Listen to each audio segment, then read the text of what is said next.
Hello, hello. I'm happy to be back, and I wanted to offer you a bit of a new moon reading for the new moon in Scorpio that's happening on November 19th and 20th, depending on where you live. By the way, my name's Rebecca Schmidt of Trust the Effing Process. And for those of you who have been supporting my journey and are part of my community, thank you for reading my daily readings and my intuitive messages. And I hope that you have followed me over to Substack, where I'm now sharing a lot of my personal stories, astro musings, and a lot of stories that happened during my journey of learning to trust the effing process. And I'm ready to share those with you, and there's going to be more projects coming up.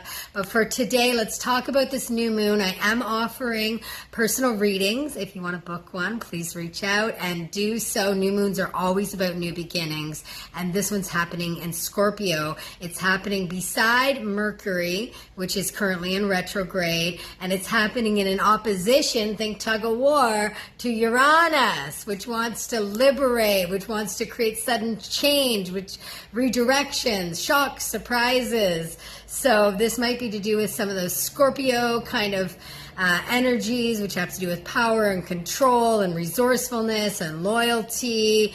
And I mean, Scorpios are deep and intuitive energy. It's ruled by Mars and Pluto, so this could be to do with rebirth. Big changes, I feel like, is what's coming in, and to do with you taking your power back in some way.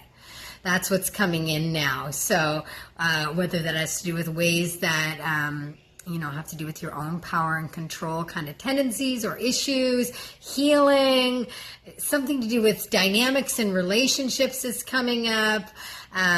It just feels like a fresh new start. And check it out. I pulled, first of all, the Peacock card.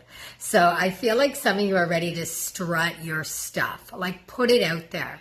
Whether it's, like what I've been doing on Substack with my reading and some of my other upcoming projects, or whatever it is that's your special resource. The peacock is really, they're beautiful. They have all the plumage and the feathers, and they stick out, and they're very unique. But also what really matters, where their power and their beauty really stems from, is the inside.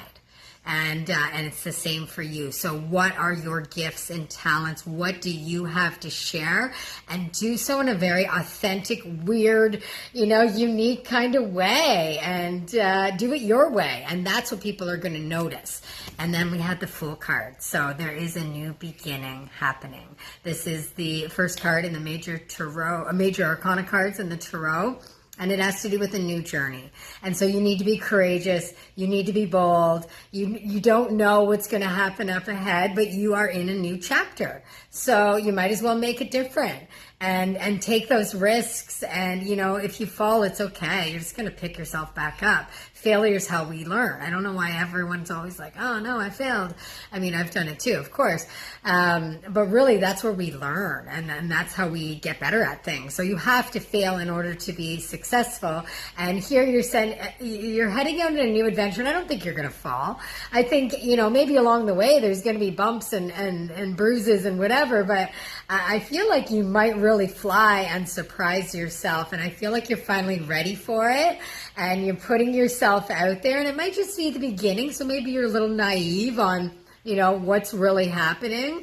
But naivety, in my experiences, it has made me very brave, right? Like, I don't know the truth of how difficult this might actually be. I'm just like seeing the bright, shiny lights and the excitement about it, and that's, what has been driving me, and I go for it. And then you're there, you're in it, you've taken the first steps.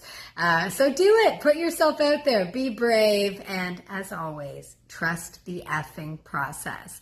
And if you would like to connect with me, I would love to hear from you. Comment, let me know how things are going, and book your own intuitive reading, and follow me on Substack. Okay, sending you lots of love. And again, as always, trust the effing process. It's fun to be back.